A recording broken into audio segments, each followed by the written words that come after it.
চিনবে না, দলের কর্মী তার নেতা চিনবে না, নেতা তার কর্মীরা চিনবে না, বন্ধু বন্ধুরে দেখে পালাবে। এই কঠিন মুহূর্তে সূর্যটা মাথার কাছে চলে আসবে, জমিনটা তামার জমিন হবে। আজকের জমিনের মতো নয়।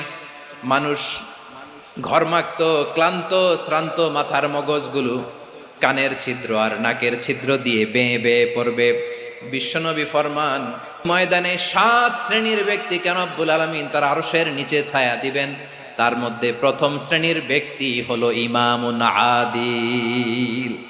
ইমামুন আদিল, ন্যায়পরায়ণ শাসক, যে ইনসাফের সাথে বিচার করে, যে জাস্টিস সমাজে সার্ভ করে, যে সুশাসন নিশ্চিত করে, ওই ইমামুন আদিল। আদিল শব্দটা বুঝছেন না? ইন্নাল্লাহা ইয়া'মুরু বিল আদল। পাইছেন?